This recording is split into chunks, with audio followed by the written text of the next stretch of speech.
बहुत बहुत स्वागत है सभी का पढ़ाई करो ऑनलाइन पर। आज की क्लास हमारी बहुत ही महत्वपूर्ण होने वाली है, क्योंकि आज की क्लास में हम finally BA fourth semester education का पूरा क्वेश्चन पेपर लेके आ चुका हूँ।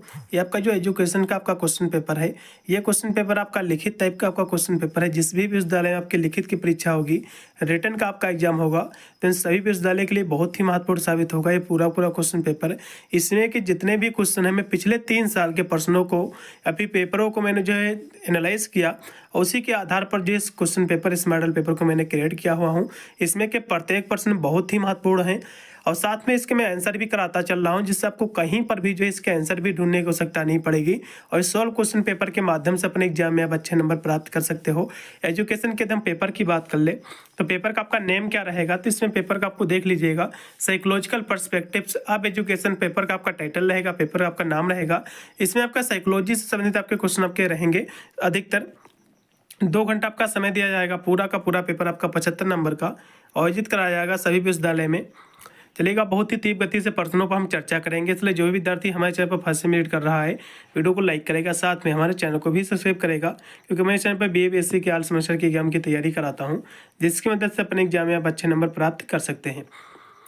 सेक्शन ए के हम प्रश्नों की बात करें तो इसमें टोटल आपके 10 क्वेश्चन मैंने रखा है। कुछ यूनिवर्सिटी में 10 ही क्वेश्चन आते हैं, जैसे कि वीर बहादुर सिंह पूर्वांचल विश्वविद्यालय में 10 ही क्वेश्चन पूछ जाते हैं सेक्शन ए में।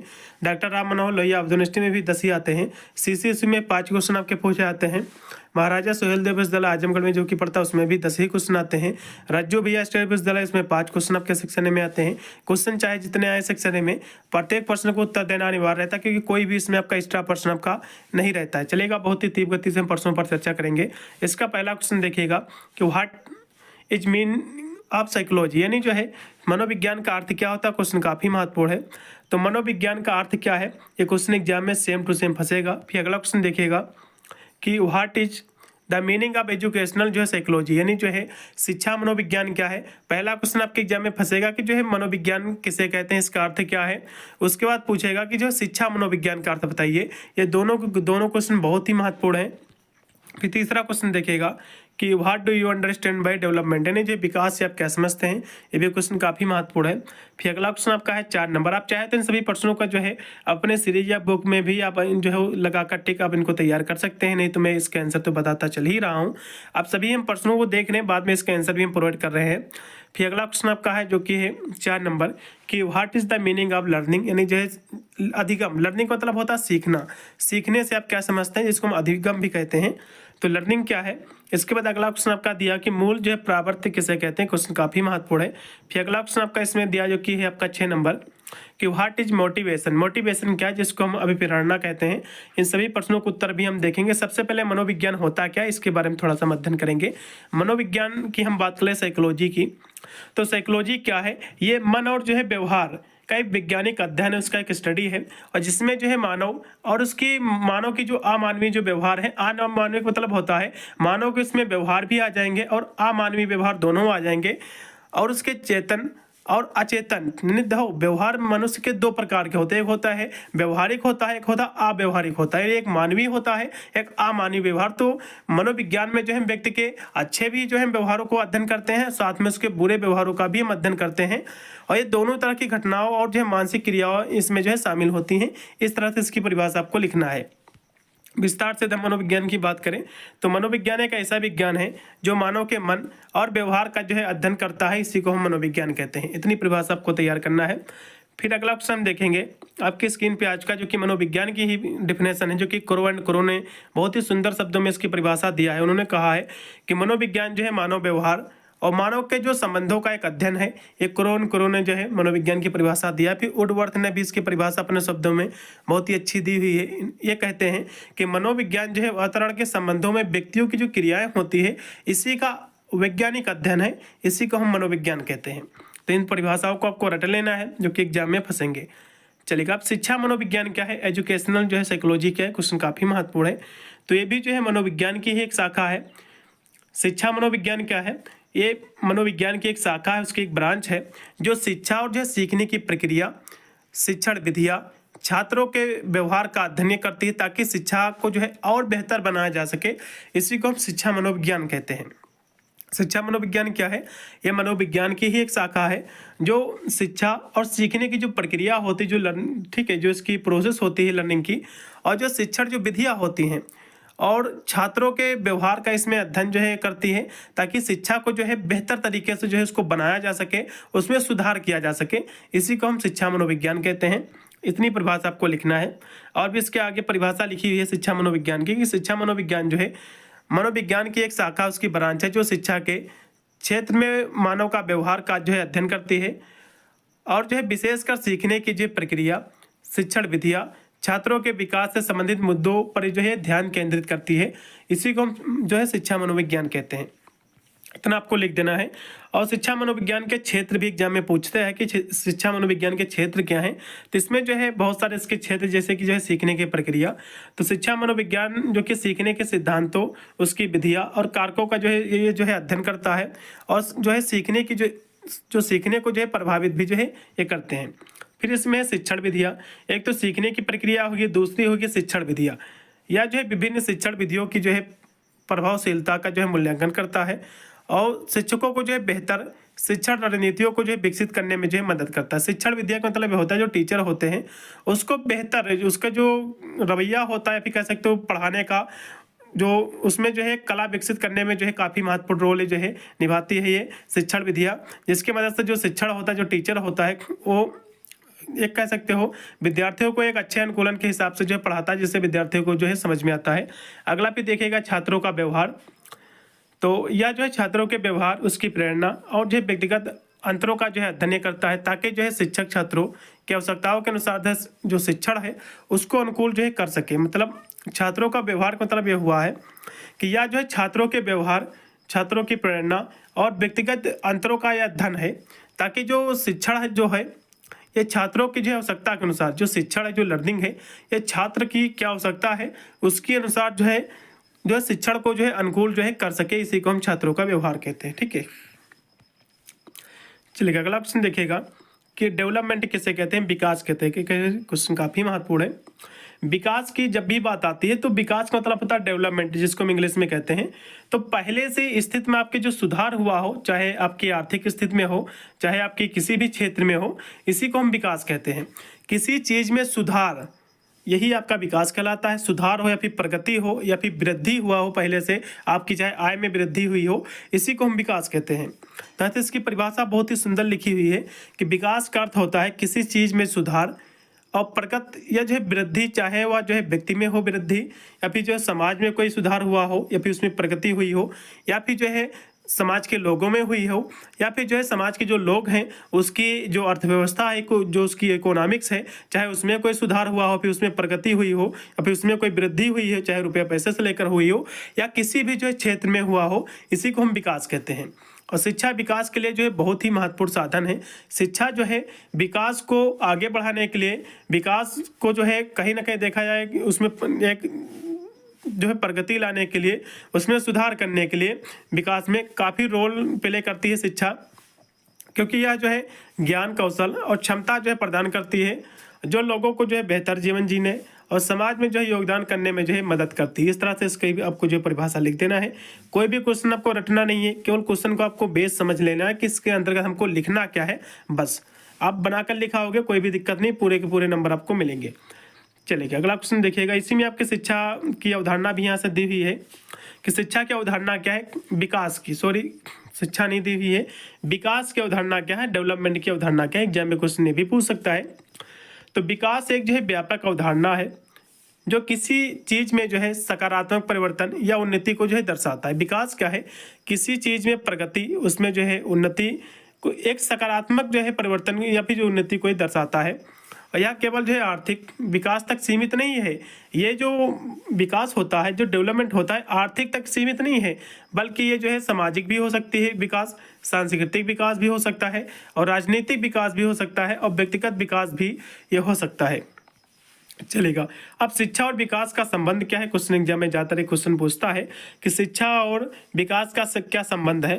तो शिक्षा जो है विकास का एक महत्वपूर्ण जो है घटक है, उसका एक कंपोनेंट है, क्योंकि यह जो है लोगों को ज्ञान, कौशल और क्षमता प्रदान करती है, और जो उन्हें जो है बेहतर जीवन जीने और समाज में योगदान करने में मदद करते हैं। और शिक्षा के माध्यम से लोग अपनी आर्थिक स्थिति में जो है सुधार कर सकते हैं और सामाजिक रूप से जो है अधिक सक्रिय हो सकते हैं और अपने जो है अधिकारों के प्रति जो है जागरूक जो है हो सकते हैं। तो इस तरह से आपको जो है इसके बीच में रिलेशन क्या है, संबंध आपको लिख देना है। चलिएगा, फिर अगला क्वेश्चन है कि अधिगम क्या है, जिसको हम लर्निंग कहते हैं। लर्निंग का मतलब होता है सीखना। तो सीखना क्या है, तो सीखना की हम बात कर ले, लर्निंग क्या है। तो लर्निंग का मतलब होता है सीखना, यानी जो किसी भी जो है अनुभव या प्रशिक्षण या अभ्यास के माध्यम से ज्ञान अर्जित करना या कौशल या फिर जो है व्यवहार में जो स्थायी जो परिवर्तन जो आता है, इसी को हम अधिगम कहते हैं। इसी को हम जो है शिक्षा जो है सीखना कहते हैं। तो शिक्षा जो है किसी भी प्रकार से जो है अधिगम हो सकता है सीखना, जैसे कि कुछ लोग अनुभव से सीख लेते हैं, कुछ लोग जैसे कि प्रशिक्षण के माध्यम से, जैसे कि मान लो कुछ लोग जैसे कि स्कूल के माध्यम से जाते हैं तो स्कूल से शिक्षा सीखते हैं। जो स्कूल नहीं बच्चे जा पाते तो गांव पड़ोस में जो उसके माध्यम से जो सीखते हैं, किसी न किसी माध्यम से जो एक कह सकते हो ज्ञान अर्जित करना, इसी को हम अधिगम कहते हैं, सीखना कहते हैं। यह जो है इसके माध्यम से जो है ज्ञान कौशल और जो है व्यवहार में जो परिवर्तन आता है, और यह जो एक सतत प्रक्रिया है। अधिगम क्या है, लर्निंग क्या है, ये जो है एक कंटिन्यूअस प्रोसेस है, एक सतत प्रक्रिया है जो जन्म से लेकर जो है मृत्यु तक चलती है। सीखना जो है ये जन्म से लेकर ये जो है मृत्यु तक व्यक्ति जो है सीखता ही रहता है। और थोड़ा सा इसके बारे में विस्तार से समझेंगे। क्योंकि अधिगम क्या है, तो अधिगम एक जो है ऐसी प्रक्रिया है जिसके द्वारा व्यक्ति जो है कुछ नया सीखता है और अपने ज्ञान और कौशल में जो है वृद्धि करता है और अपने व्यवहार में भी जो है बदलाव लाता है। इसी को हम अधिगम कहते हैं, इसी को हम लर्निंग कहते हैं। अब अधिगम की विशेषता भी एग्जाम में पूछता है कि जो है लर्निंग की कौन कौन सी विशेषता है, ये भी क्वेश्चन एग्जाम में ज़्यादातर देखने को मिलता है। तो ये जो है सतत एक प्रक्रिया है पहली, तो इसकी ये जो है विशेषता हो जाएगी। अधिगम जो है जीवन भर चलने वाली एक प्रक्रिया है जो जन्म से लेकर जो है मृत्यु तक जो है जारी रहती है, फिर चलती है। फिर दूसरी इसकी विशेषता है कि व्यवहार में परिवर्तन। अधिगम के जो है परिणाम स्वरूप व्यक्ति के जो है व्यवहार में जो है परिवर्तन होता है, क्योंकि इस लर्निंग से जो है सीखने से व्यक्ति में काफ़ी बदलाव आता है, चेंजेस आता है, क्योंकि ये जो है ज्ञान कौशल और जो आपकी हैबिट्स होते हैं आदतों के रूप में जो है हो सकती हैं। फिर इसकी अगली विशेषता के अनुभव और जो है प्रशिक्षण पर आधारित, यानी जो है अधिगम जो है अनुभव और प्रशिक्षण और जो है अभ्यास के माध्यम से होता है। और स्थायी परिवर्तन की यदि हम बात करें तो अधिगम के जो है परिणाम स्वरूप व्यवहार में जो है होने वाला परिवर्तन जो है अपेक्षाकृत स्थायी होता है। तो इस तरह से इसकी विशेषता आपको जो है लिखना है। फिर और भी इसकी परिभाषा आगे लिखी हुई कि सीखना क्या है। सीखना भी अधिगम दोनों एक ही चीज़ें हैं। तो ये जो है जर्मन आपके जो है लर्नन, जो कि अंग्रेजी भाषा लर्निंग से बना हुआ है सीखना, यह एक जो है व्यापक सतत जो है जीवन पर्यंत चलने वाली महत्वपूर्ण प्रक्रिया है। इसी को हम सीखना या फिर लर्निंग कहते हैं। अगला क्वेश्चन पे देखिएगा कि मूल प्रवृत्ति क्या है। क्वेश्चन काफ़ी महत्वपूर्ण आपके एग्जाम में फंसेगा। तो मूल प्रवृत्ति की यदि हम बात करें तो जो व्यक्ति में जो है जन्मजात रूप से जो मौजूद जो ऐसी आदतें या क्रियाएं जो उसे जो है किसी विशेष प्रकार की प्रतिक्रिया करने के लिए जो है प्रेरित करती हैं और बिना किसी जो है पूर्व ज्ञान है जो है अनुभव के, तो इसी को हम मूल जो है प्रवृत्ति कहते हैं। जैसे कि बच्चा जो है, बच्चे को ले लो, ठीक है, तो कुछ उसकी हैबिट्स होती हैं, जैसे कि करना स्टार्ट कर देता है, तो उसी को जो है हम कहते हैं। जैसे कि बच्चा पैदा होता है, दूध पीना, तो ये सब चीज़ें जो है जन्मजात जो है वो कह सकते हो उसकी आदतें होती हैं, हैबिट्स होती हैं। तो इसी को जो है बिना किसी पूर्व अनुभव के, तो इन्हीं को हम कहते हैं मूल जो है प्रवृत्ति कहते हैं। यानी व्यक्ति में जो है जन्मजात रूप से मौजूद ऐसी आदतें या क्रियाएं जो उसे जो है किसी विशेष प्रकार के प्रतिक्रिया करने के लिए जो है प्रेरित करती हैं और बिना किसी जो है पूर्व ज्ञान या जो है अनुभव के, तो इसी को हम मूल प्रवृत्ति कहते हैं। अभी इसके थोड़े से हम और भी महत्वपूर्ण इसके हम कुछ एग्जाम्पल के माध्यम से समझेंगे। तो मूल प्रवृत्ति जो कि ये जन्मजात भी होती है, जैसे कि प्रवृत्ति जो है जन्मजात से भी होती है, इन्हें जो है सीखना नहीं आता है। और प्राकृतिक की हम बात करें तो ये जो है प्राकृतिक प्राणियों की प्रकृति का हिस्सा भी होती हैं। और प्रेरणा, ये जो है प्रवृत्तियाँ जो है व्यक्ति को कुछ करने के लिए प्रेरित करती हैं, जैसे कि जो है भूख, प्यास और जो है डर। उदाहरण के लिए हम बात कर ले तो जैसे कि बच्चे का जो है दूध पीना और कुत्ते का जो है पानी में जो है तैरना, तो ये सब जो है ये ऑटोमेटिक सीख जाता है बिना पूर्व जो है किसी जो है अनुभव के या फिर ज्ञान के। जैसे कि सांप का डसना, तो ये जो है जन्मजात होते हैं, जैसे कि उसकी जो है ये कोई सीखता नहीं है जो डसना, जबकि ठीक है। तो ये सारे इसके एग्जाम्पल है।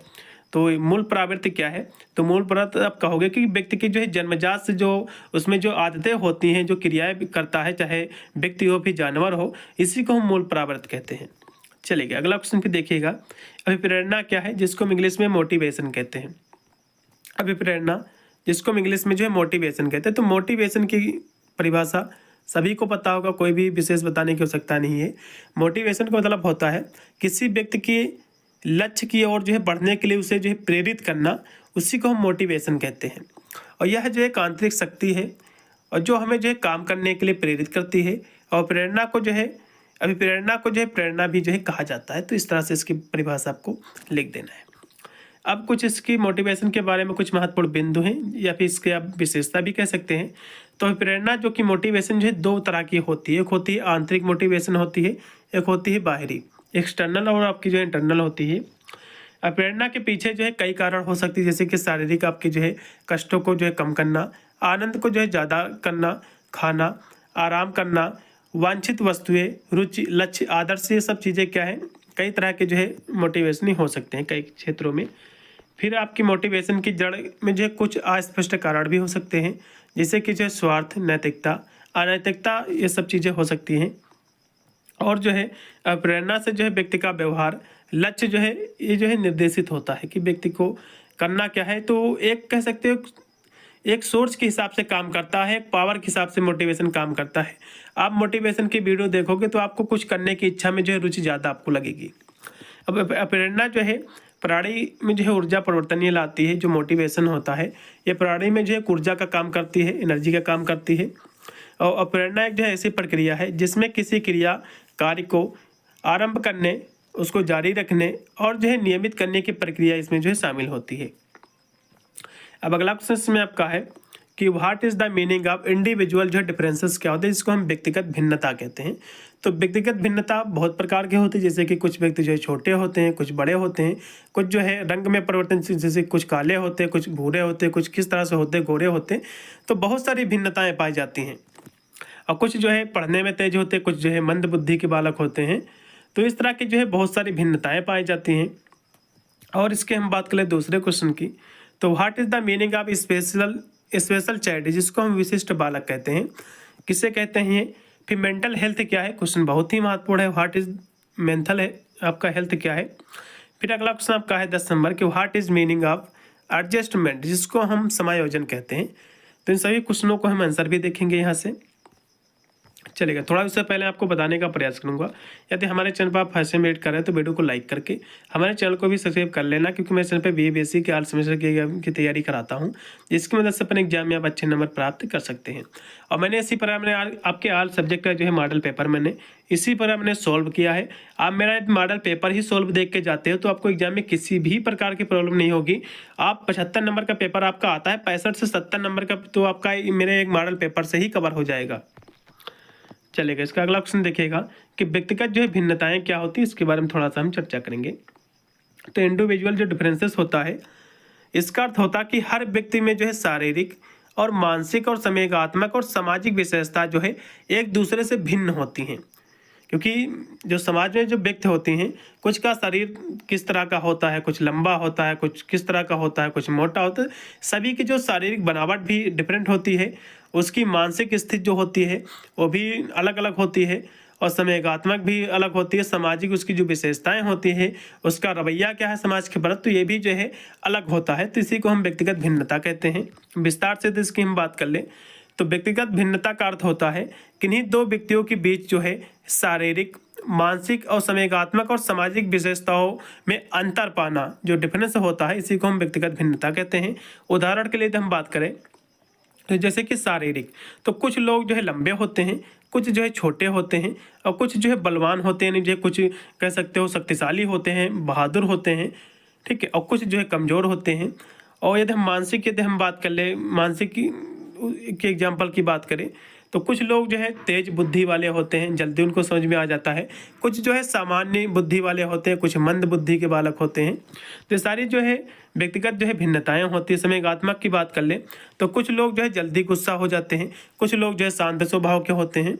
और सामाजिक की हम बात कर ले तो कुछ लोग जो है मिलनसार होते हैं, ठीक है, यानी कुछ लोग जो है काफ़ी लोगों के साथ जो है उठना बैठना पसंद करते हैं और कुछ लोग जो है एकांत प्रिय होते हैं, मतलब जो है अकेले ही बैठना पसंद करते हैं। तो इस तरह के बहुत सारे डिफरेंसेस होते हैं, जो है भिन्नताएं पाई जाती हैं।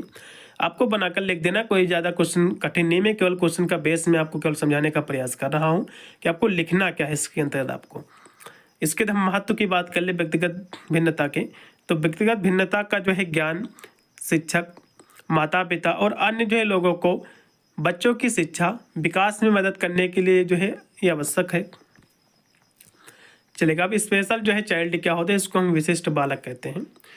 तो ये जो है वे बालक होते हैं जो मानसिक और शारीरिक और सामाजिक और संवेगात्मक विशेषता में औसत से जो है काफ़ी अलग होते हैं और उन्हें जो है अपनी क्षमता को जो है पूरी तरह से जो है विकसित करने के लिए विशेष शिक्षा या सहायता की आवश्यकता होती है। इसी को हम विशिष्ट जो है बालक कहते हैं। जैसे कि कुछ जो है विकलांग बालक होते हैं, कुछ मंद बुद्धि के बालक होते हैं, तो इन्हीं को जो है हम विशिष्ट स्पेशल जो है चाइल्ड कहते हैं। ये जो है मानसिक और शारीरिक और सामाजिक विशेषताओं के से जो है औसत से थोड़ा जो है अलग होते हैं और इन्हें जो है अपनी क्षमता को पूरी तरह विकसित करने के लिए एक विशेष शिक्षा की आवश्यकता होती है या फिर उसकी सहायता की आवश्यकता होती है। इसी को हम विशिष्ट जो है बालक कहते हैं। अब अगला क्वेश्चन देखिएगा, विशिष्ट बालक की और भी इसकी आगे परिभाषा लिखी हुई है कि जिन बच्चों में शारीरिक, मानसिक, संवेगात्मक या सामाजिक लक्षण जो है आम बच्चों से अलग होते हैं। जैसे कि आम बच्चे जो होते हैं उनसे अलग जो उनकी विशेषताएं होती हैं, चाहे उनकी मानसिक सोच हो या फिर उनके शारीरिक चाहे बनावट हो, ठीक है, तो उन्हीं को जो है विशिष्ट हम बालक कहते हैं। और विशिष्ट बालक की जो है समस्या और उनकी ज़रूरतों, उनकी जो है विकलांगता पर जो है निर्भर करती है। तो विशिष्ट बालक के प्रकार एग्जाम में पूछता है। विशिष्ट बालक के बहुत सारे प्रकार होते हैं, जिससे कि जो है शारीरिक रूप से जो है एक अस्वस्थ बालक, यानी शारीरिक रूप से जो स्वस्थ नहीं रहता है, ऐसे बालक भी इसी कैटेगरी के अंतर्गत आते हैं। सभी इसके प्रकार हैं। और मानसिक रोगी बालक भी इसके प्रकार आते हैं। और प्रतिभाशाली बालक, यानी जो है जो कि प्रतिभाशाली बालक का मतलब होता है जिसकी बुद्धि सामान्य जो है बालकों से ज़्यादा तेज हो, तो ये भी जो है इस बेसिक चाइल्ड के अंतर्गत ही आते हैं। और अब जो है बाल अपराधी और समस्यात्मक जो है बालक, संवेगात्मक रूप से विशिष्ट बालक और पिछड़ा बालक, अल्पसंख्या पे जो है वंचित बालक, तो सभी जो इसके प्रकार होंगे। फिर अगला क्वेश्चन आपका कि मानसिक स्वास्थ्य किसे कहते हैं। क्वेश्चन एग्जाम में फंसेगा जरूरी है। तो मानसिक स्वास्थ्य जिसको हम मेंटल हेल्थ कहते हैं, ठीक है, तो ये जो है आपके सोचने और महसूस करने और कार्य करने के तरीकों का जो है जो समग्र कल्याण है, जो आपको जो है जीवन के तनाव से जो है निपटने और अपनी जो है क्षमताओं को पहचानने और अपने समुदाय में योगदान करने में जो है सक्षम बनाता है। इसी को हम मानसिक जो है स्वास्थ्य कहते हैं। इतनी परिभाषा आपको लिखना है। और भी इसके आगे परिभाषा विस्तार से दी ही है कि मानसिक स्वास्थ्य क्या है। तो मानसिक स्वास्थ्य है भावात्मक, मनोवैज्ञानिक और सामाजिक भलाई का एक महत्वपूर्ण जो है हिस्सा है, जो आपके जो है सोचने, आपके महसूस करने और आपके कार्य करने के तरीकों को जो है प्रभावित करता है। इसी को हम मानसिक जो है स्वास्थ्य कहते हैं। यानी जब मानसिक स्वास्थ्य आपका सही रहेगा तो आप अपने जो है परिवार के प्रति, अपने जो है समाज के जो है हिसाब से कार्य करोगे, जिससे समाज का हित हो और संपूर्ण जो है कल्याण जो है समाज के लोगों का हो। तो इस तरह से आप कार्य करोगे तो आपका सामाजिक जो है स्वास्थ्य सही रहेगा। तो सामाजिक मतलब होता है मानसिक स्वास्थ्य, मेरा मतलब है। चलो अगला देखिएगा। फिर अगला क्वेश्चन आपका है कि समायोजन क्या है, जिसको हम एडजस्टमेंट कहते हैं। तो समायोजन जो है किसी भी स्थिति या फिर जो है परिस्थिति या उद्देश्य के अनुसार खुद को या जो है किसी चीज़ को उसी के अनुसार जो है ढालना या जो है उसी के अनुकूल जो है बनना, ताकि वह जो है बेहतर ढंग से जो है काम करे या फिर जो है किसी समस्या का जो है समाधान हो सके। तो इसी को हम समायोजन कहते हैं। मतलब जो है अपने आप को, जैसे कि पर्यावरण के अनुकूल अपने आप को जो है ढालना, यानी जो समाज के लिए अच्छा कार्य है। तो कोई व्यक्ति जो है, मान लो आप समाज के लिए अच्छे कार्य नहीं कर रहे हो, तो आप जो है समाज के हित के अनुसार अपने आप को ढाल लेना, जिससे हमारा जो परिवार है, फिर घर है, वो भी कहीं ना कहीं देखा है तो उसके हित में कार्य हो। जैसे कि मान लो आप जो है घर में आप जो है पहले अच्छे थे, आपने जो है दारू पीना स्टार्ट कर दिया, जिससे आपके घर में काफ़ी दिक्कतें आते हैं, रोज़ जो है लड़ाई झगड़ा होता है। तो एडजस्टमेंट के हम इस एग्जांपल के माध्यम से समझ सकते हैं कि आप जो है जो आपके घर के कहते हैं या फिर जो एक कह सकते हो संपूर्ण आपके समाज के लिए जो अच्छा हो, उसी के अनुकूल आपको जो है ढाल लेना अपने आप को, फिर उसी के अनुकूल आपको बन जाना। ठीक है, सारे आदतें छोड़कर बुरे अपने समाज के अपने जो है परिवार के हिसाब से अपने आप को ढाल लेना, इसी को हम कहते हैं समायोजन कहते हैं। या फिर अपने आप को पर्यावरण के अनुकूल ढाल लेना, इसी को हम कहते हैं समायोजन। इतनी परिभाषा आपको लिखना है, चलेगा। फिर आओ भी इसकी परिभाषा आगे लिखी हुई है कि समायोजन का अर्थ होता है कि व्यक्ति के व्यवहार में परिवर्तन करना ताकि वह जो है अपनी परिस्थिति या फिर जो है वातावरण के साथ जो है तालमेल बिठा सके। ये भी परिभाषा इस तरह से भी लिख सकते हो। व्यक्ति के व्यवहार में परिवर्तन से मतलब ये होता है कि व्यक्ति मान लो पहले ज़्यादा गुस्सैल था, किसी से जो ज़्यादा कोई विशेष बात नहीं करता था, गाली गलौज करता था, तो व्यक्ति अपने आप में परिवर्तन लाए या फिर अपने आप को ढाल ले उसी के अनुसार, जाकि समाज के लोगों को जो है कोई भी कष्ट ना हो और अपनी जो परिस्थिति या फिर जो है वातावरण के साथ जो है तालमेल से जो है बिठा सके, तो इसी को हम कहते हैं समायोजन कहते हैं, एडजस्टमेंट कहते हैं।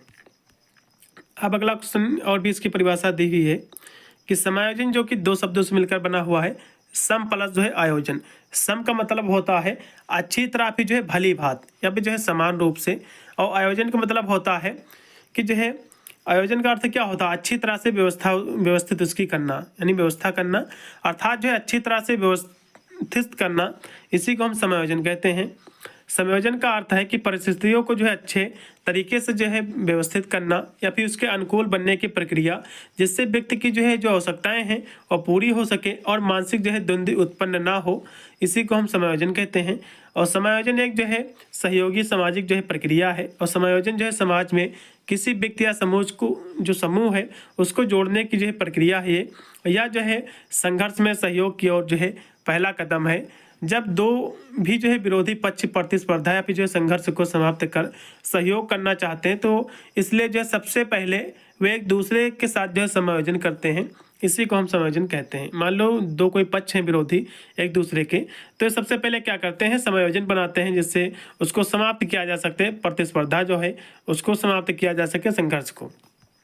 अब अगला क्वेश्चन देखिएगा, यहाँ से सेक्शन आपका 20 स्टार्ट हो गया। जिसके हम प्रश्नों की बात करें तो इसमें टोटल आपके 7 या फिर हाँ मेरे हिसाब से 6 या फिर 7 क्वेश्चन आपके पूछे जाएंगे, और जो कि 4 से 5 क्वेश्चन आपको जो है करना पड़ेगा। इसमें 2 प्रश्न आपके एक्स्ट्रा आपके आएंगे, जो कि काफ़ी अच्छी बात है। इस क्वेश्चन पेपर से सेक्शन बी व सी आपका पूर्णतः इसी क्वेश्चन पेपर से आपका क्लियर हो जाएगा।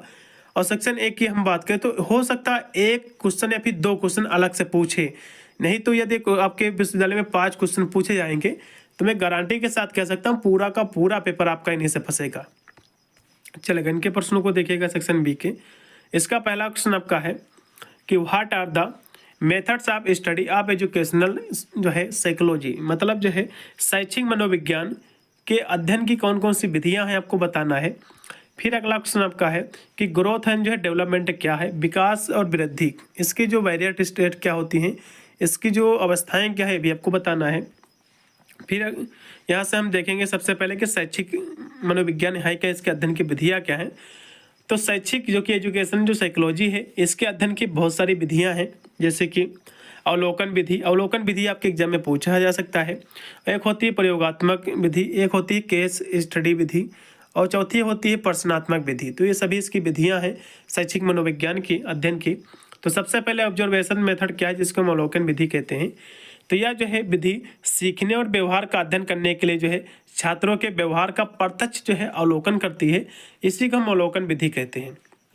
और यह विधि जो है प्राकृतिक प्रयोगशाला की जो है की जा सकती है, और यह विधि जो है छात्रों के व्यवहार को समझने में भी जो है मदद करती है।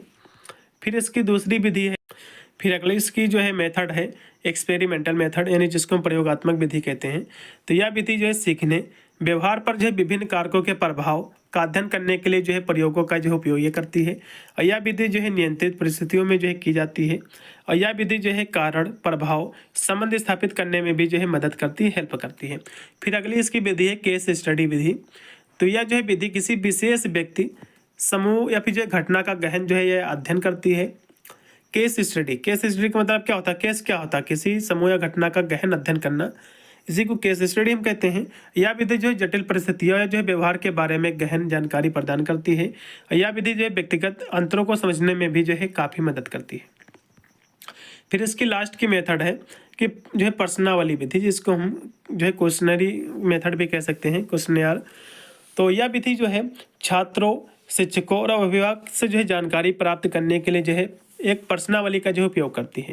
प्रश्नों के माध्यम से, जैसे कि क्वेश्चनों के माध्यम से जो टीचर होता है, जब कभी टेस्ट होता है स्कूल वगैरह में, तो उसमें खड़े होकर विद्यार्थियों से पूछता है, क्वेश्चन कहता है कि अगले दिन याद करके आना ये चैप्टर, तो उससे क्वेश्चन पूछता है।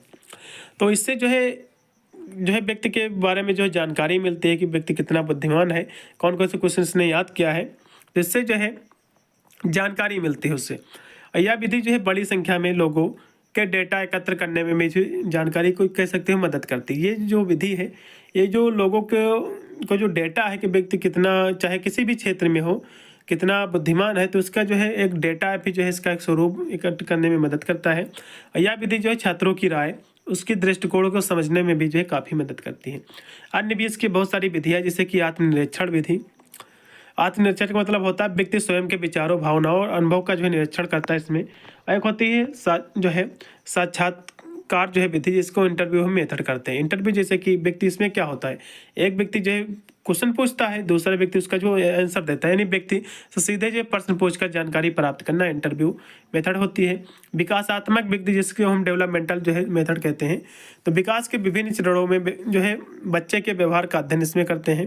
यानी डेवलपमेंट क्या होता है, बच्चा जैसे कि पैदा हुआ छोटा सा, उसके बाद धीरे धीरे उसमें जो वृद्धि होती है, ठीक है, किशोरावस्था बाल्यावस्था जितनी स्टेज आती हैं यंग अवस्था, तो इसमें जो है हम अध्ययन करते हैं, इसी को हम विकासात्मक विधि कहते हैं। एक होता है निदात्मक विधि, क्लिनिकल आपकी मेथड एबीएस की विधि है, और आपके सांख्यिकी विधि स्टैटिकल मेथड है, मात्रात्मक और गुणात्मक विधि भी, ये सारी इसकी विधियाँ हैं। आप अगला क्वेश्चन देखिएगा, मानव वृद्धि और विकास क्या है। तो मानव वृद्धि और विकास जो है अलग अलग चरणों में होता है। जैसे कि मानव वृद्धि की हम बात करें विकास की, तो जन्म पूर्व विकास से शुरू होकर जो है शैशवावस्था, बाल्यावस्था, किशोरावस्था, वयस्कता और अंततः जो है उत्तरवासकता तक जो है जारी रहता है। इसी को हम मानव वृद्धि और विकास कहते हैं। तो इसके हम चरणों की हम बात करते हैं, जिसमें जन्मजात पूर्व अवधि, यानी यह जो अवस्था गर्भधान से शुरू होती है और जन्म तक जारी रहती है, और जिसमें जो है जनन भ्रूणीय और भ्रूणीय काल इसमें शामिल होता है। और हम शैशवावस्था की बात करें, इसके बाद जन्म से 1 वर्ष के जो समय होता है उसको हम शैशवावस्था कहते हैं। और शिशु अवस्था जो होती है 1 से लेकर 3 वर्ष की होती है। प्रारंभिक बचपन की बात करें तो 3 वर्ष से लेकर 6 वर्ष का साल जो होता है इसको बचपन की एज कहते हैं। मध्य बाल्यावस्था तो ये होती है 6 साल से लेकर 11 वर्ष का जो समय होती है, इसको हम मध्य बाल्यावस्था कहते हैं। फिर किशोरावस्था आता है जो कि 10 वर्ष से लेकर 18 वर्ष तक या फिर जो है 20 साल तक होता है। फिर आपकी युवावस्था आता है जो कि 20 से लेकर 30 वर्ष तक ये रहता है। फिर आपका मध्य वासकता जो है 40 से लेकर 60 तक, वासकता के अंतिम चरण जो कि 60 से लेकर उससे अधिक होता है। तो इस तरह से इसकी जो है स्टेज होती हैं, अवस्थाएँ होती हैं। फिर अगला क्वेश्चन आपका है कि थर्नडाइक का जो अधिगम यानी सीखने के आपको नियम आपको बताना है। फिर अगला क्वेश्चन आपका कि मोटिवेशन की क्या टेक्निक है, इसकी जो विभिन्न वेरियस जो टेक्निक्स है, विभिन्न जो विधियां हैं आपको बताना है। तो दोनों क्वेश्चनों को हम देखेंगे। तो थर्नडाइक के अधिगम का नियम क्या है, सबसे पहले इसको हम समझेंगे। तो थर्नडाइक का जो अधिगम का नियम है, तो इसके जो इन्होंने 3 नियम बताए हैं। एक बताया है प्रभाव का नियम, दूसरा इन्होंने बताया है अभ्यास का नियम, तीसरा इन्होंने बताया है तत्परता का नियम। तो तीनों नियम हम देखेंगे। तो सबसे पहले हम प्रभाव का नियम देखेंगे। तो थर्नडाइक बताते कि इस नियम के मुताबिक अगर किसी जो है व्यवहार से जो है सुखद परिणाम मिलते हैं तो उस व्यवहार को जो है दोहराया जाता है। मतलब जो है किसी कार्य से आपको यदि सुकून मिलता है, खुशी मिलती है, तो आप उसको बेर बेर करोगे, यानी बार बार उसको करने का जो है प्रयास करो, भी करते हो। और जिस व्यवहार से आपको जो है काफ़ी दुख मिलता है, ठीक है, तो उसको आप जो है बंद कर दोगे एक समय के बाद। तो पहला नियम इनका ये हो गया। दूसरा अभ्यास का नियम है। इस नियम के मुताबिक अभ्यास करने से जो है सीखने की क्षमता जो है स्थायित्व जो है बढ़ती है। ये नियम बताता है कि आप किसी चीज़ को बार बार पढ़ोगे तो आपको जो है रट जाएगी, उससे आपका जो है अभ्यास हो जाएगा, आपको पूर्णतः चीज़ें जो है आपकी उसकी क्षमता बढ़ जाएगी, ठीक है। फिर आपका है तत्परता का नियम। इस नियम के मुताबिक लोग जो है उन चीज़ों को सीखना चाहते हैं जो उन्हें जो है खुशी और जो है संतुष्टि देता है। तो तत्परता का नियम का इनका जो तीसरा है, ये कहता है नियम कि ये नियम कहता है कि लोग जो है उन चीज़ों को सीखना चाहते हैं जिनसे लोगों को खुशी मिलती है, प्रसन्नता मिलती है, संतुष्टि मिलती है। तो ये इनका तीसरा नियम है। इन तीनों नियमों के कुछ महत्वपूर्ण महत्व हैं शैक्षिक, जैसे कि छात्रों को नए ज्ञान के लिए जो है तैयार करना, छात्रों को पुरस्कार और प्रोत्साहित देना, और छात्रों को जो है सही उत्तर तक जो है पहुंचकर उन्हें संतोष का जो है अनुभव कराना, और कक्षा कार्य गृह कार्य द्वारा जो है पर्याप्त अभ्यास करना। ये सभी इसके क्या है महत्व है। फिर आपका मोटिवेशन को जो है बढ़ाने के कई सारी विधियां हैं, जैसे कि जो है प्रोत्साहन, यानी मोटिवेशन का मतलब क्या है, प्रोत्साहन और लक्ष्य निर्धारण, सकारात्मक सोच और जो है सहयोग करना। तो सभी क्या है मोटिवेशन के विधियां हैं। तो इन विधियों के माध्यम से जो है व्यक्तिगत और समूह जो है दोनों स्तर पर जो है इसको लागू किया जा सकता है। तो इन विधियों के बारे में थोड़ा सा अध्ययन करेंगे। जैसे कि प्रोत्साहन, तो लोगों को जो है प्रेरित करने के लिए जो है एक पुरस्कार, प्रशंसा भी जो अन्य सकारात्मक जो है प्रोत्साहित का उपयोग करना। मतलब कोई आप जो है आपके घर के ही कहे होंगे कई बार कि आप जो है इंटर में अच्छे नंबर ले आओ, ठीक है, हाई स्कूल में अच्छे नंबर ले आओ तो मैं आपको जो है बाइक दिला दूंगा। तो मतलब पुरस्कार के माध्यम से जो है एक मोटिवेशन करना बच्चे का, जिससे बच्चे की रुचि जो है उसके प्रति जो है बढ़े। तो ये प्रोत्साहन विधियाँ है जो कि मोटिवेशन की पहली इसकी। और एक होता है लक्ष्य निर्धारण, जिसको हम गोल सेटिंग कहते हैं। तो स्पष्ट और जो है प्राप्त करने योग्य लक्ष्य निर्धारित करें, जिससे जो है लोग प्रेरित होकर जो है काम करें। ये भी इसका जो है एक कह सकते हो प्रकार है, विधियाँ है। तो सकारात्मक सोच, जिसको हम पॉजिटिव थिंकिंग कहते हैं, तो लोगों को जो है सकारात्मक और आशावादी दृष्टिकोण रखने के लिए जो है उसको प्रोत्साहित करें, ताकि वे जो है मुश्किलों का जो है सामना कर सकें। फिर एक है सहयोग, जिससे कि टीम वर्क को जो है बढ़ावा दे और लोगों को जो है एक दूसरे का समर्थन करने के लिए जो है भी जो है प्रोत्साहित करे, जिससे लोगों का जो है हौसला जो है कम ना हो। हौसला व्यक्ति का बढ़ाता रहे, चाहे एक बार फेल हुआ हो, फिर 2 बार फेल हुआ हो, तो उसका सहयोग बढ़ाते रहिए। कभी ना कभी वो पास बिल्कुल हो जाएगा, उसको सफलता मिलेगी ज़रूर। फिर है फीडबैक, प्रतिक्रिया, यानी जो है लोगों को उसके काम के बारे में नियमित रूप से जो है प्रक्रिया दे, ताकि वे जो है अपनी प्रगति को जो है समझ सके और उसमें जो है सुधार कर सके। और एक होता है स्वतंत्रता, जिसको हम ऑटोनॉमी कहते हैं। तो लोगों को जो अपने काम करने के तरीके में जो स्वतंत्रता दे, ताकि वे जो है अपनी जो रचनात्मक जो है उसका उपयोग कर सके, अपनी कला का जो है उपयोग कर सके। चलेगा। और भी इसकी विधियाँ हैं, जैसे कि शैक्षिक विधि, जिसको हम टीचिंग मेथड कहते हैं। और ध्यान है, ये भी है। इसकी जो है विधियाँ हैं, आंतरिक प्रेरणा और बाह्य प्रेरणा, ये सभी हैं। चलेगा। फिर अगला क्वेश्चन देखिएगा। हाँ, गिफ्टेड चाइल्ड क्या होता है? इसको हम प्रतिभाशाली बालक कहते हैं। क्वेश्चन महत्वपूर्ण है। इसके जो कैरेक्टर क्या है, इसकी विशेषताएं क्या है, ये भी हम देखेंगे। तो प्रतिभाशाली बच्चे क्या होते हैं, बालक क्या होते हैं, इसके बारे में थोड़ा सा हम चर्चा करेंगे। तो एक प्रतिभाशाली बच्चा जो है वह होता है जो अपने साथियों की जो है तुलना में एक या पे जो है एक से अधिक क्षेत्रों में जो है उन्नत योग्यता पे जो है प्रतिभा प्रदर्शित करता है। मतलब प्रतिभाशाली बच्चे के मतलब होता है कि उनके जो साथी अन्य हैं उनसे अच्छा परफॉर्मेंस करता है, एक नहीं अन्य बहुत सारे क्षेत्रों में। और अक्सर जो है उच्च बौद्धिक क्षमता, उसकी जो क्षमता है बौद्धिक, वो उच्च होती है अन्य बालकों की तुलना में। और रचनात्मक और जो है सीखने की जो तीव्र जो है इच्छा प्रदर्शित करता है। और सामान्य जो है विशेषताओं में उन्नत सोच, मजबूत स्मृति, यानी जो है एक अच्छी मेमोरी और स्ट्रॉन्ग मेमोरी, और जिज्ञासा की जो है ये बढ़ी हुई भावना भी जो इसमें शामिल है। तो प्रतिभाशाली बच्चे के कौन कौन सी विशेषता हैं? तो प्रतिभाशाली जो बच्चे हैं उनकी उन्नत सोच और समझ। प्रतिभाशाली जो बच्चे होते पराया अपनी आयु के जो अन्य जो इनके साथी हैं, जो प्रतिभाशाली जो बालक, मान लो 18 साल का वो बालक है, तो उनके जो साथी हैं 18, 19, 20 साल के जो साथी हैं, तो उनकी तुलना में जो प्रतिभाशाली जो बालक है वो काफ़ी अच्छे से समझ जाता है। उसकी जो विचार है काफ़ी अधिक तेज है, उसके समझने की जो क्षमता है वो भी काफ़ी अन्य इनके साथियों से काफ़ी उच्च है।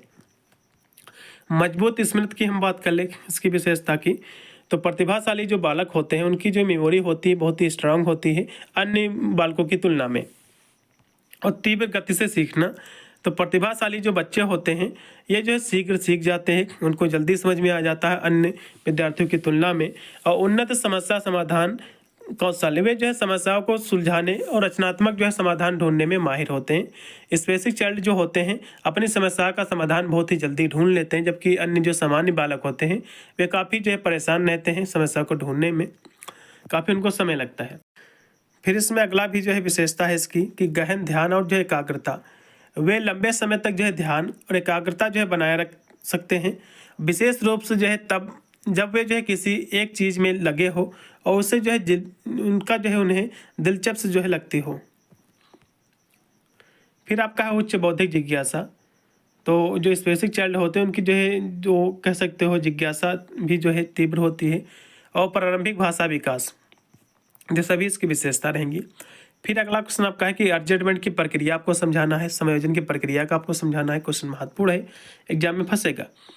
फिर अगला क्वेश्चन आपका है कि what is role of teacher in teaching जो है लर्निंग प्रोसेस, शिक्षण अधिगम प्रक्रिया में शिक्षक की क्या भूमिका है, उसका क्या रोल है, आपको ये बताना है। तो दोनों क्वेश्चन हम देखेंगे। चलिए, अर्जेंटमेंट क्या है, समायोजन क्या है, सबसे पहले इसको हम समझेंगे।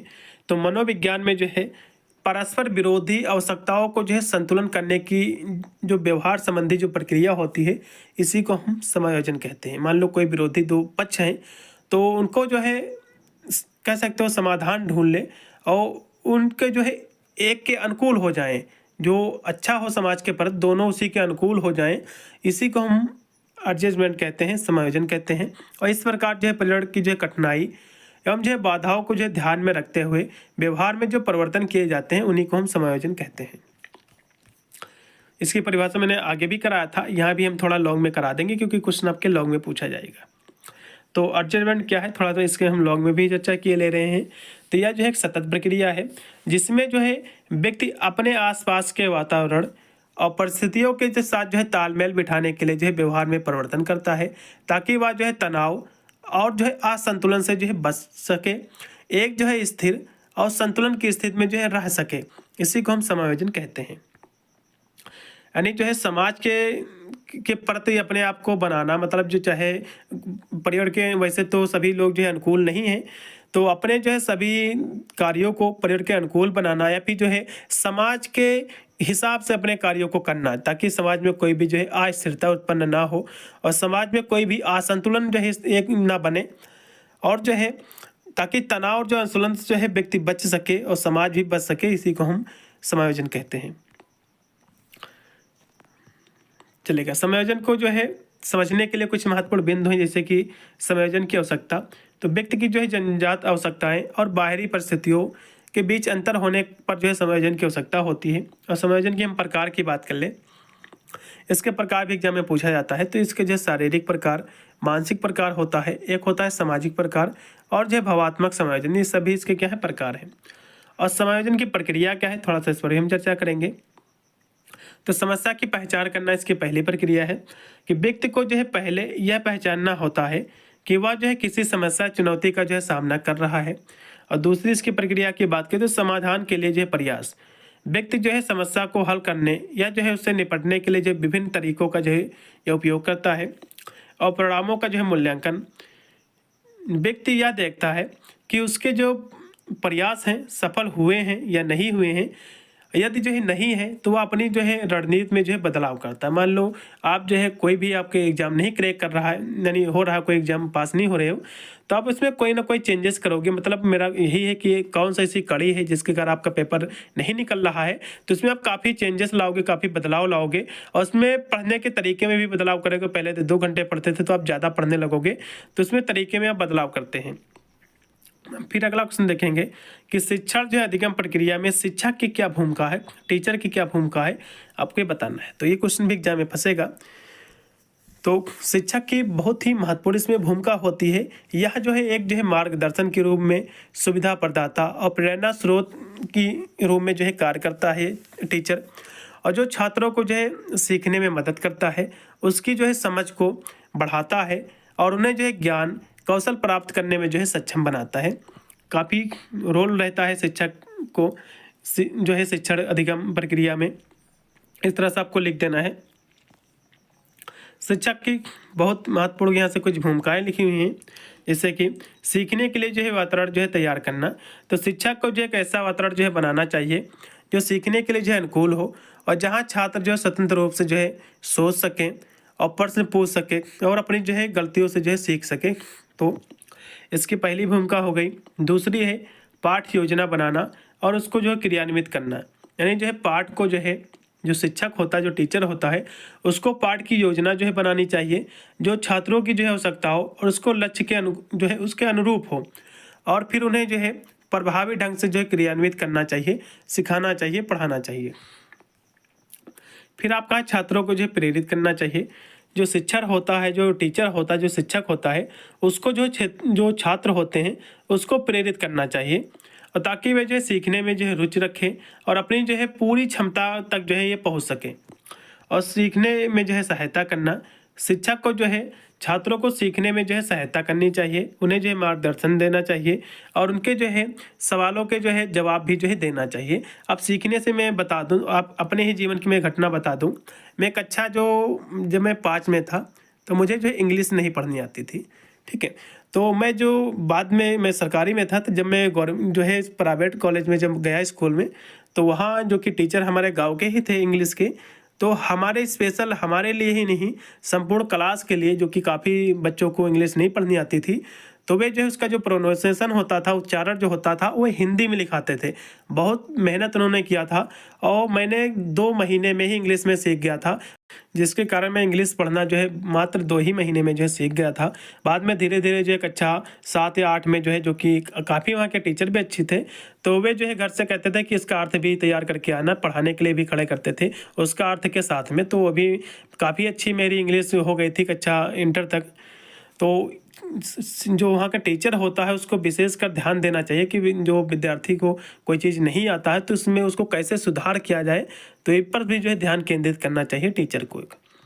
फिर अगला इसमें है कि अधिगम को समझना, जैसे कि शिक्षा को जो है छात्रों की सीखने की प्रक्रिया को जो है समझना चाहिए, उससे जो है स्ट्रेंथ और वीकनेस का जो है पता लगाना चाहिए और फिर उसे जो है व्यक्तिगत रूप से जो है मदद करनी चाहिए। जो टीचर होता है, छात्रों की क्या जो है उसकी जो है वीकनेस है, किसी में कमज़ोर है, तो इस पर जो है विशेषकर ध्यान देना चाहिए टीचरों को और उसमें जो सुधार करने में जो है काफ़ी जो है कह सकते हो भूमिका अदा करनी चाहिए, फिर जो कह सकते हो उसमें सुधार करना चाहिए ताकि बच्चा जो है पूर्णतः उस चीज़ों को जो है सीख सके। चलेगा, फिर अगला यहाँ से स्टार्ट हो गया आपका सेक्शन सी। इसमें टोटल आपके 4 प्रश्न आपके आएंगे, जो कि 2 ही प्रश्न आपको करना पड़ेगा। 2 प्रश्न इसमें भी आपके स्टार्ट रहेंगे, सेक्शन सी भी आपका इसी से क्लियर होगा। चलेगा, इसका पहला क्वेश्चन देखिएगा जो कि दिया हुआ है कि what do you understand by educational psychology, यानी शिक्षा मनोविज्ञान क्या है, इससे आप क्या समझते हैं। और describe the utility and importance educational psychology, यानी जो है शिक्षा मनोविज्ञान की क्या उपयोगिता है, यूटिलिटी, और इसके क्या इंपॉर्टेंस है, ये भी आपको बताना है। तो हम देखेंगे यहाँ से शिक्षा मनोविज्ञान क्या है। तो ये मनोविज्ञान की ही शाखा, मैंने आपके शॉर्ट में भी कुछ न भी मैंने आपको कराया था। तो ये जो है शिक्षा मनोविज्ञान जो है, ये मनोविज्ञान की एक शाखा, उसकी ब्रांच है जो सीखने और शिक्षण से जुड़ी समस्याओं का जो है अध्ययन करती है। यह जो है यह समझने में मदद करती है कि लोग जो है कैसे सीखते हैं और कैसे जानकारी संभाल कर रखते हैं। इसी को हम शिक्षा मनोविज्ञान कहते हैं। इसके कुछ महत्वपूर्ण बिंदु, जैसे कि यह जो है शैक्षिक परिस्थितियों में मानव व्यवहार का जो है अध्ययन करता है, यह जो है शिक्षण अधिगम की प्रक्रिया को जो है आसान बनाता है, यह जो है वैज्ञानिक विधियों का इस्तेमाल करके अध्ययन करता है, यह मनोविज्ञान के सिद्धांत और विधियों का जो है इस्तेमाल करता है, यह मुख्य रूप से जो है बचपन किशोरावस्था की जो है सीखने की प्रक्रिया पर जो है ध्यान केंद्रित होता है, फिर ध्यान जो है देता है। यह जो है सीखने में शामिल जैविक, संज्ञानात्मक, भावात्मक और जो है सामाजिक कारकों का भी जो है अध्ययन जो है करता है। शिक्षा मनोविज्ञान के उद्देश्य की यदि हम बात कर लें तो ये जो है शिक्षार्थियों के व्यक्तित्व का समग्र विकास करना तथा साथ ही जो मानव स्वभाव को समझने में शिक्षकों यानी टीचर की जो है मदद करना, और शिक्षा मनोविज्ञान के ज्ञान के अभाव में एक शिक्षक का स्थान कुछ वैसा ही होता है जैसे कि किसी जो है मोटर गाड़ी में बैठे चालक की जो है, जिसका जो है गाड़ी का जो है पेट्रोल समाप्त हो गया है, तो टीचर जो है पेट्रोल की तरह कार्य करता है, ठीक है। तो इस तरह से आपको जो है लिख देना है।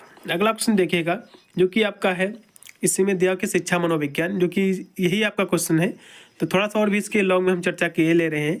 शिक्षा मनोविज्ञान शिक्षा और जो है मानव व्यवहार के बीच जो है संबंध को समझने में मदद करता है, और जिससे जो है शिक्षकों को जो है बेहतर शिक्षण विधियाँ और रणनीति का उपयोग करने में भी जो है मदद मिलती है, और छात्रों के लिए जो है छात्रों के अनुकूल सिखाने का जो है माहौल भी जो है बनाया जा सकता है।